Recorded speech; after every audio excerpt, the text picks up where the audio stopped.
I say I want to marry you for a green card and you don't laugh hard enough, which disgusts me. I poke you. Honey, it's a joke. That you didn't recognize that shows a gross misunderstanding of our relationship. Don't cringe at the word relationship. Any two beings in the world who know each other have a relationship. I have a relationship with the checkout guy at Trader Joe's. He says, that kombucha is really good. And I say, yeah, I know. And he hands me my change and I go. Just like I'll go from here. Remember? I fly out in a month. You might never see me again. So can you please keep it together until then? What you know of me is no lie, but it's so many shades off the full truth. Not that I claim to know all of you, but in these months of us, we've only ever slept in your bed. This is your land where only you have ties. I'm a foreigner, a guest in your life. You've met me as this carefree traveller, afloat. But soon I'll turn back home, drawn by solid bonds of history and love that I could never dissolve. They keep me on this earth, just as yours keep you right here. Without them, we could scatter like helicopter seeds, glamorous as comic book orphans, start again as cowboys, live on a sun-drenched beach. But we won't. Instead, you'll stay here and I'll leave. To escape the booming party, we lock ourselves in your bathroom and glug beers sitting hugged by the tub. You predict that I'll cry when I leave you. I admit that I've already been grieving you, shedding pre-departure tears at the mere idea. You draw circles on my palm, worried that we're getting too attached, walking open-eyed into a romantic cul-de-sac. I laugh. Well, there's no way back. And there's no discussion to have. I'll leave in 3 weeks. Fact.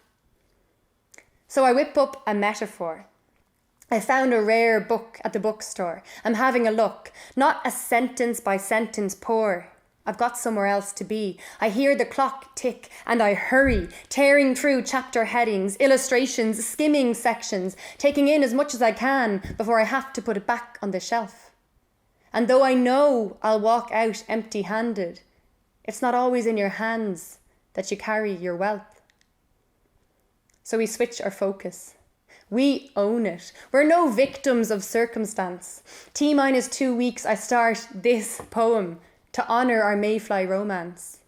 We even find a silver lining. We'll never let each other down because we'll never get the chance. We'll never quibble and ruin holidays for each other. I'll never grow to resent your mother.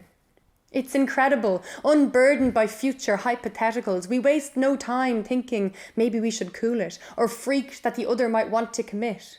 We know that we only have a moment and we learn to live fully in it. Our intimacy includes endless personal inquiry, daring each other further with each question answered in heart-thumping, uncensored honesty. And all the while my mind was busy archiving for some future past tense dream, knowing that when I am old and grey and full of sleep and nodding by a screen, some actor's pout will conjure you.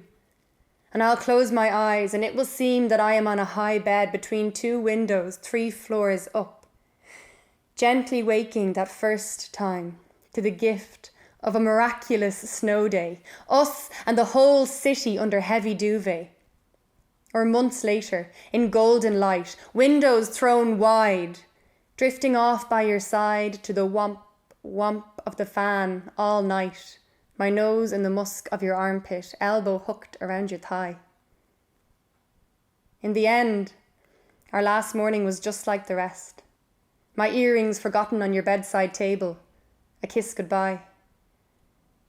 And as the door shut, I didn't cry.